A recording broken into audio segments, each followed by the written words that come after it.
pasando, porque Jesús viene pronto. La caída de Jerusalén fue en el año 70 un evento que sacudió al mundo judío porque significó la destrucción del templo tan querido y tan largamente reconstruido a lo largo de los años. El primer templo, construido por Salomón, demoró solamente 7 años, pero este templo llevaba muchos años, decenas, cientos de años en su construcción y estaba casi terminado, prácticamente listo, cuando fue destruido por los romanos. Jesús, hablándole a los discípulos acerca de los eventos finales, en el capítulo 24 de Mateo, les hizo una advertencia sobre el templo y les dijo que ese templo sería destruido. Los discípulos se asustaron. ¿Por qué un templo que durante más de 400 años estuvo en permanente construcción, ahora que ya estaba casi terminado, iba a ser destruido otra vez? Entonces le preguntaron, capítulo 24, versículo 3, ¿cuándo ocurrirán estas cosas y qué señal habrá de tu venida y del fin del siglo? Del fin de todas las cosas, porque en la mente de ellos la destrucción del templo era el fin del mundo. Jesús aprovechó la confusión para dar un mensaje con una aplicación más amplia que solamente la destrucción del templo de Jerusalén. Iba a ocurrir durante la vida de algunos de ellos, de hecho solamente 40 años más tarde. Algunos de los discípulos estaban vivos. Por ejemplo, Juan vio o supo de la destrucción del templo. Algunos otros habían sido muertos antes, pero muchos guardaron en su corazón estas advertencias de Jesús que encontramos reflejadas en el capítulo 24 de Mateo. Dice así: se levantará nación contra nación, reino contra reino, habrá pestes, hambres, terremotos en diferentes lugares, pero esto es solo el principio de dolores. Os entregarán a tribulación, os matarán y seréis odiados por todos por causa de mi nombre. Muchos tropezarán entonces y se entregarán unos a otros y unos a otros se odiarán. Muchos falsos profetas se levantarán y engañarán a muchos, y por haberse multiplicado la maldad, el amor de muchos se enfriará. Pero el que persevere hasta el fin, éste será salvo. Introduce la palabra el que persevere hasta el fin, sabiendo Jesús que el fin no era con la destrucción del templo de Jerusalén. De hecho, han pasado más de 1900 años desde que el templo ha sido destruido y el fin todavía no llegó. Entonces lo que Jesús les estaba diciendo tiene una doble aplicación para los que iban a ver la destrucción del templo y para los que con el correr del tiempo iban a ver el final de la historia. Dice el versículo 15 de Mateo 24: cuando veáis en el lugar santo la abominación desoladora de la que habló el profeta Daniel, el que lee entienda. Entonces los que estén en Judea huyan a los montes, el que esté en la azotea no descienda para tomar algo de su casa, y el que esté en el campo no vuelva atrás para tomar su capa. En esta oportunidad Jesús hace una referencia explícita al libro de Daniel y dice la abominación desoladora que no debería estar en ese lugar. Pero resulta que en el libro de Daniel la abominación desoladora aparece más de una vez. Aparece en el capítulo 9, versículo 27, y aparece en el capítulo 12. ¿A cuál de estas abominaciones desoladoras Jesús se estaba refiriendo? ¿A la del capítulo 9 o a la del capítulo 12? Bueno, para las personas de aquel tiempo, las dos eran la misma. Ellos entendían que la del capítulo 9 se aplicaba a su tiempo y también la del capítulo 12 se aplicaba para su tiempo. Porque ellos entendieron que la destrucción de Jerusalén y del templo era el fin del mundo. Y Jesús no les aclaró, no les dijo, miren, el templo va a ser destruido, pero van a pasar más de 1950 años y todavía el mundo seguirá corriendo. No se los dijo, porque Jesús, en su sabiduría y en su amor, dejó para las generaciones futuras que entendieran la profundidad de su mensaje. Por eso dijo la advertencia que aparece en el versículo 15. El que lee el libro de Daniel, entienda. Y eso somos nosotros, los que tenemos que entender qué es lo que Jesús estaba queriendo decirle a sus discípulos y también a nosotros. Vamos a leer en el capítulo 9 de Daniel, en el verso 27. Por otra semana, o sea, 7 años, confirmará el pacto con muchos y a la mitad de la semana hará cesar el sacrificio y la ofrenda. Después, con la muchedumbre de las abominaciones, vendrá el desolador, hasta que venga la consumación y lo que está determinado se derrame sobre el desolador. Podríamos entender que esta específicamente es la abominación desoladora que ocurrió en el año 70. Pero aquellos que leían el libro de Daniel se encuentran en el capítulo 12 con otra abominación desoladora. Allí en el versículo 11, capítulo 12, versículo 11 dice: desde el tiempo en que se ha quitado el continuo, algunas Biblias dicen el sacrificio continuo, pero la palabra sacrificio no aparece en el original. Así que vamos a utilizar solamente la palabra continuo. El continuo. Y puesta en su lugar, o hasta que llegue la abominación desoladora, habrá 1290 días. Bienaventurado el que espere y llegue a 1335 días. Esta otra abominación desoladora, los primeros cristianos también creyeron que se refería al tiempo de ellos. Ellos no podían saber que iban a pasar 1950 años o más tal vez. Identificaron las dos abominaciones como una sola. Por lo tanto, como Jesús les dijo, lean y entiendan el libro de Daniel, ellos leyeron y entendieron el libro de Daniel. Y mezclaron algo que estaba separado por muchos siglos. Pero fue beneficioso para ellos. Les voy a relatar la historia de lo que ocurrió en el año 66 después de Cristo, cuando Sestio Galo se aprestó a tomar la ciudad de Jerusalén. ¿Qué había ocurrido? Hubo una revuelta en Jerusalén. La gente creyó que había llegado el Mesías, porque también lo advierte Jesús en Mateo capítulo 24, dice, vendrán falsos cristos. Y después de la muerte y la resurrección de Jesús, como el sistema político y religioso no había reconocido a Jesús como el Mesías, siguieron esperando al Mesías. El tiempo era.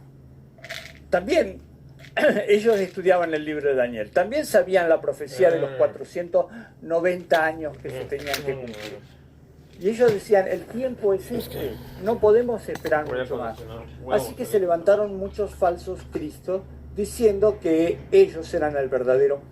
Y en algunos casos, los sacerdotes, como el tiempo se les acababa, terminaron creyendo en esos falsos cristos y los levantaron como si fuera el verdadero. En algunas de estas revueltas, obviamente los romanos habían instituido en todo el imperio lo que se llama la Pax Romana, o sea, la paz, pero no una paz de distensión, de tranquilidad. La paz, el orden, a través del ejército, a través de la fuerza, a través de las lanzas, a través del hierro. Esa era la Pax Romana, con X, ¿no? Pax Romana. En latín quiere decir paz, pero es una paz de hierro. Y ellos la habían establecido y no querían que nadie se levantara y los desafiara.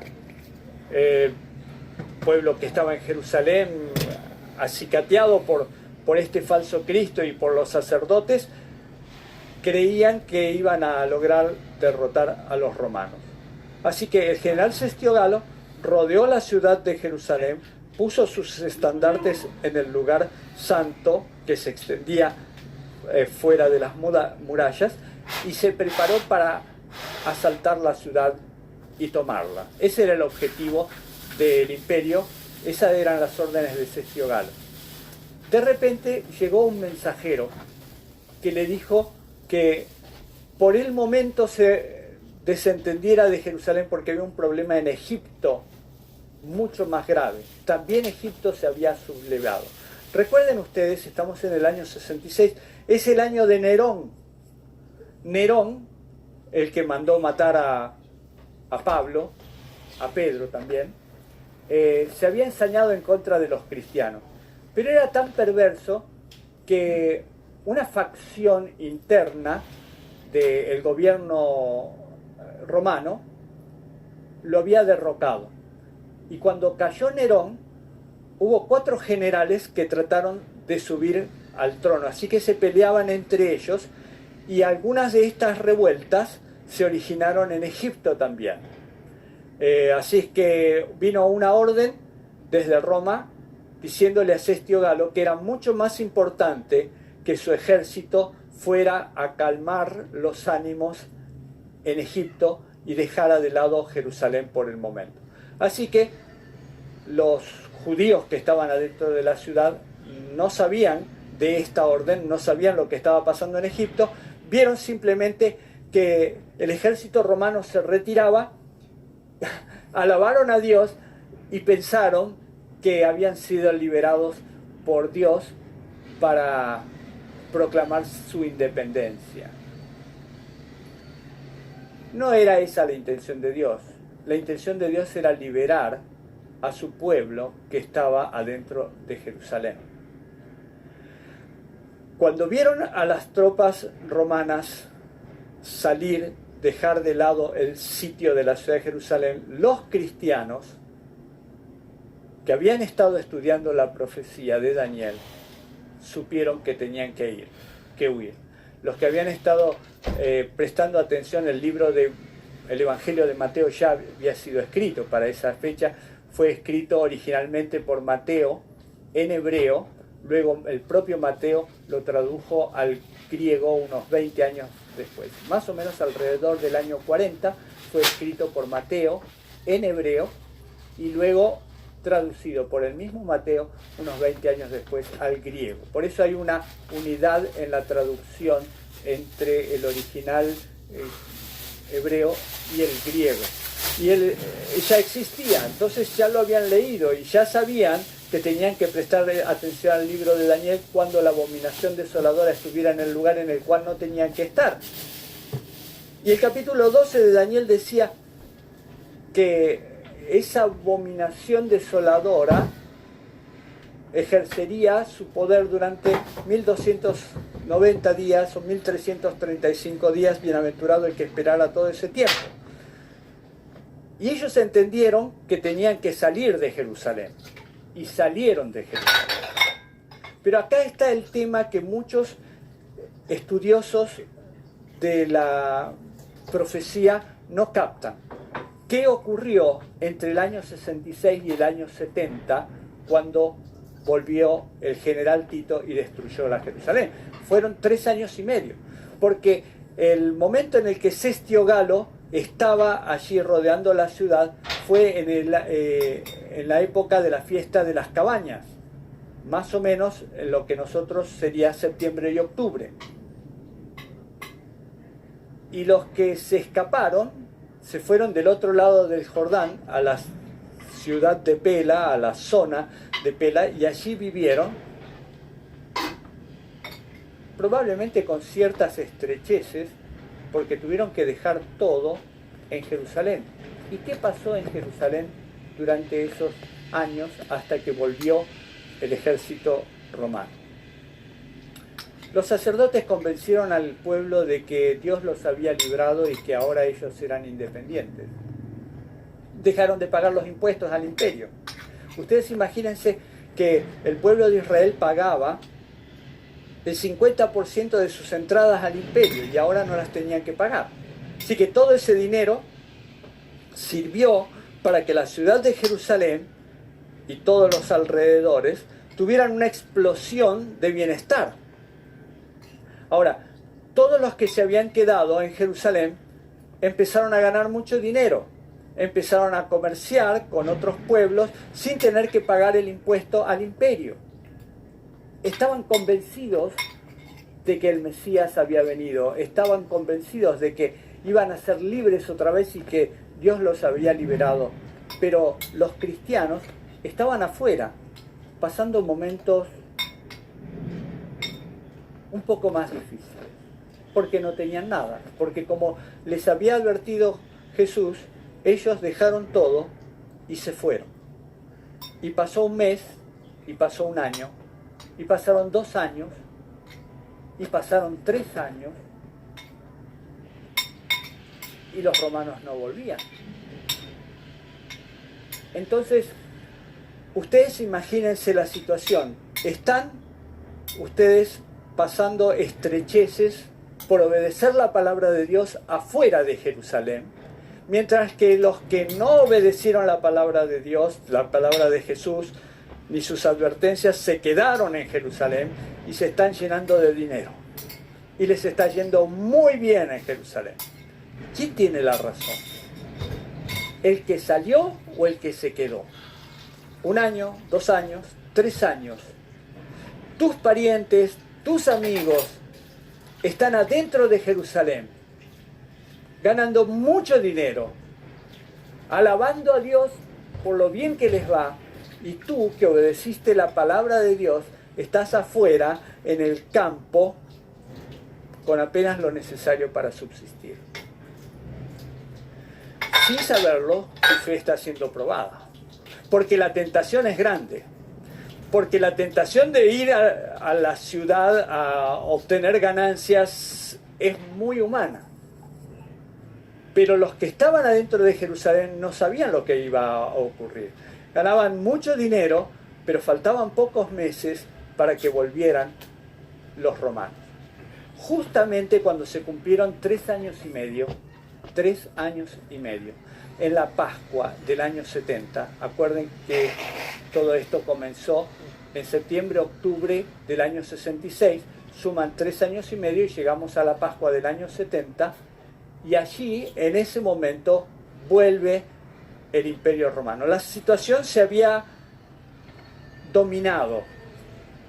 Los egipcios habían sido aplacados. Un emperador,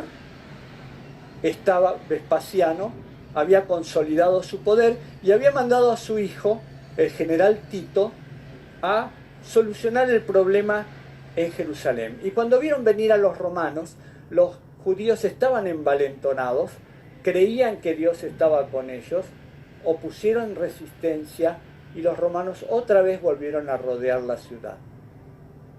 En esta circunstancia no se iban a ir. Todos los que estaban adentro de la ciudad estaban convencidos de que el Mesías los iba a librar, pero no había un Mesías que los librara, porque el Mesías ya había venido y ellos lo habían negado. Entonces, y recién entonces, se vio la realidad de lo que Jesús les había dicho, de la advertencia de Jesús. Esperen y vean, quédense 3 años y medio, 1290 días, 1335 días.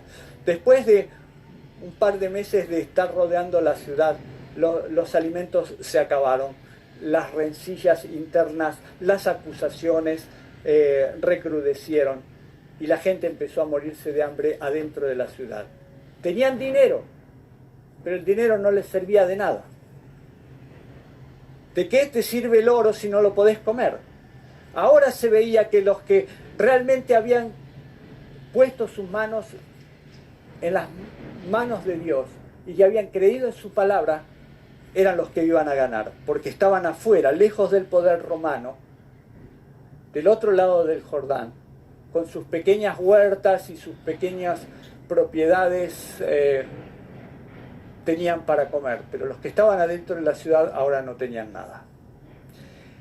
Esta es una advertencia que debemos entender. Elena de White, en el libro Eventos de los Últimos Días, en la página 15, dice: leamos y estudiemos el capítulo 12 de Daniel. Es una advertencia que todos necesitamos comprender antes del tiempo del fin. Y yo, estudiando este tema a través de la historia, a través de la profecía, entiendo que lo que Dios nos quiere decir es que en algún momento de la historia, cuando la ley dominical se apruebe, habrá un auge económico para mucha gente que respeta la ley dominical. Pero los hijos de Dios pasarán por una prueba similar a la que pasaron los primeros cristianos allá en el año 66, 67, 68, 69. Y aquellos que confían en Dios tendrán que salir de las ciudades y pasarán algunas estrecheces. No se morirán de hambre, pero no se llenarán de dinero como aquellos que se quedan dentro de las ciudades participando de las órdenes del nuevo orden mundial. Es una advertencia que tenemos que conocer. Hay un periodo de tiempo de persecución. Una persecución que no necesariamente tiene que ser a través de ejércitos. Es una persecución mental, espiritual. Probablemente los que salgan al campo a criar a sus hijos y a cultivar la tierra tengan que pasar por estrecheces. Y se preguntarán, ¿por qué estoy pasando por esto mientras mi familia está en la ciudad llenándose de dinero y pasándolo muy bien, sin entender que en realidad hay un corral que se está cerrando a su alrededor? Y un día cerrarán la puerta y ya nadie más podrá salir. Es una advertencia que tenemos que creer, que entender nosotros y que aplicar en nuestra vida. Para eso están las advertencias de parte de Dios, con el suficiente tiempo para que todos sepamos qué es lo que tenemos que hacer. Aquellos que hoy displicentemente están comprando y vendiendo y casándose y dándose en casamiento no entienden que el arca ya está prácticamente terminada y que es el momento de tomar una decisión. ¿Estarás adentro del arca o estarás afuera? Solamente 8 personas estuvieron adentro. Millones y millones de personas estuvieron afuera, burlándose de aquel que había construido un arca en medio del desierto, en medio de la tierra, un arco gigantesco y no hay agua a tu alrededor. Eso se llama fe, porque el agua la va a proveer Dios. Agua de destrucción. Para todos aquellos que hoy hayan depositado su confianza en las cosas que el mundo nos está ofreciendo. No es tiempo de jugar como jugaron los judíos del año 70. La forma en que murieron dentro de la ciudad fue horrible. Por el hambre, las madres comieron a sus hijos. Las suelas de sus zapatos, de sus calzados, sus cinturones, todo lo cocinaban. Pero no era lo que Dios quería. Dios quería que sus hijos aprendieran a confiar en Él afuera de la ciudad. Salid de ella, pueblo mío, dice el Señor, para que no participáis de sus castigos y de sus abominaciones. El mundo que nos toca ver hoy es un mundo abominable. Las ciudades se han transformado en cloacas abiertas, donde toda la inmundicia, donde la pornografía, donde la lascivia, la violencia, hace que, si Dios no lo destruye, tal vez debería pedirle perdón a Sodoma y a Gomorra o a los antediluvianos, porque estamos tan iguales a eso, tan iguales, que seguramente la destrucción vendrá. La destrucción está viniendo. Muchísimas ciudades están siendo destruidas por huracanes, por terremotos, y la gente sigue viviendo allí en esos mismos lugares. ¿Por qué lo hacen? ¿Por qué no creen en Dios? ¿Por qué no creen que las advertencias de Dios son cosas serias? Son algo serio. Se va a cumplir. Muchos juegan con la paciencia de Dios y piensan que esa paciencia va a estar para siempre, pero tiene un límite. El Señor lo dice en Apocalipsis, lo dice también en el libro de Daniel. Hasta un cierto tiempo. Al pueblo de Israel 490 años. A los que Se quedaron en Jerusalén 1260, 1290, 1335 días. El tiempo va a terminar. No juegues con el tiempo. El Señor te está llamando hoy. Trata de entender su voluntad. Trata de hacer su voluntad. ¿No entiendes que estamos viviendo los últimos segundos de la historia de este planeta? Jesús viene pronto. Tú me vas a ayudar, Señor. Prepárate. Viene a buscarte. A ti, a tu familia y a mí. Que podamos encontrarnos muy pronto junto al mar de Mediterráneo, porque el Señor ya viene. Que Dios te bendiga. Gloria a Dios.